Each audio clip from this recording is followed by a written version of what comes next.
This is a CDL Chickabou Jig Streamer fly, named so because that's exactly what it is. The first time I picked this material up in my hands, I could just tell it was super fishy. I don't claim to be inventing the wheel here. There's plenty of one material flies out there. Someone's probably already done this, but this is just a super fishy material. You don't have to make anything complicated out of it to catch fish with it. I love this fly because it's super simple, super easy to tie, and just catches.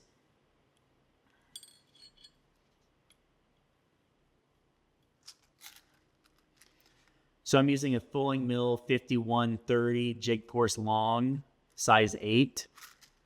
And you can tie this in a variety of different weights. You can use lead wire or not use lead wire. This is a 5.5 millimeter Fulling Mill slotted tungsten bead. Thread's not super important here. I just like something that's kind of neutrally colored. This is a light olive 140 UTC thread.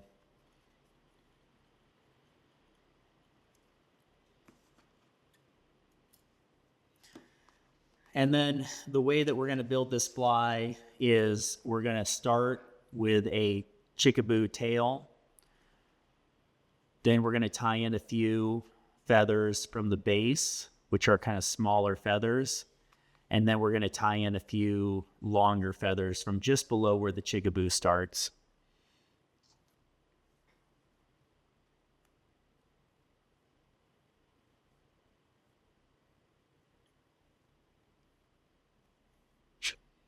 The first two feathers,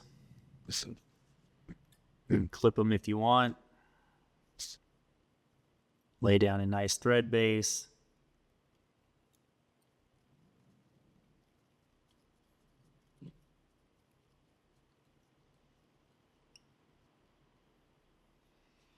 You can see how buggy that already looks.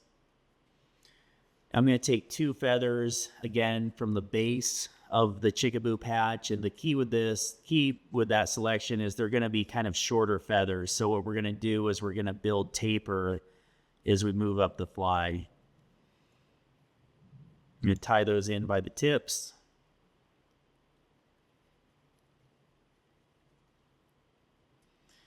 And as we move forward, we're also going to add bulk. So I'm going to tie these more than halfway up that shank.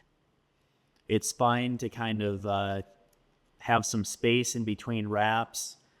This material is so buggy, it's going to cover up any space that you have there.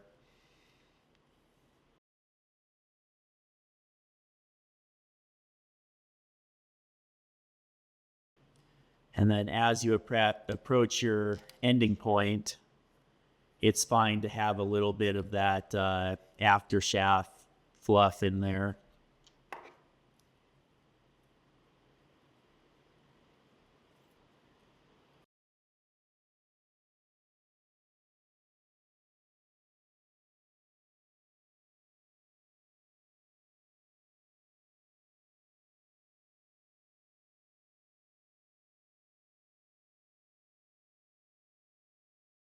I don't know if you guys will be able to hear this post-edit, but there's a thunderstorm going on outside, so hopefully you can hear me and it's not too distracting.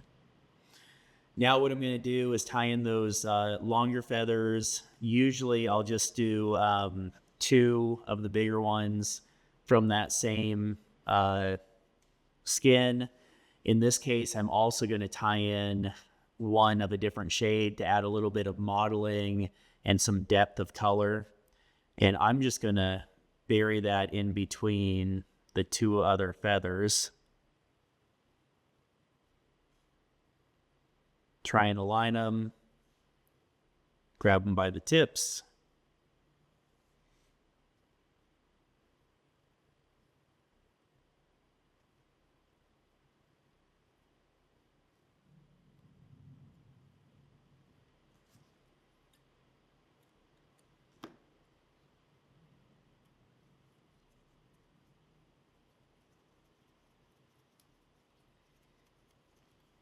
And as you can see, we have about 1/3 of that hook shank left to tie in our 3 feathers, so we will definitely be adding more bulk and density towards the front here.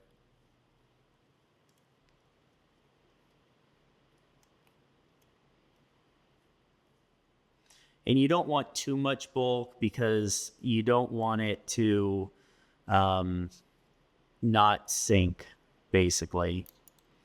One thing that's nice about this fly is it's a jig streamer, so you can fish it kind of deep. It'll move up and down.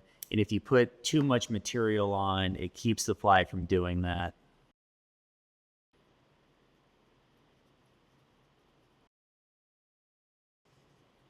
Bind that down. Half.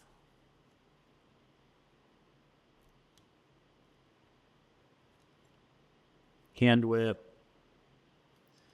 And we are done.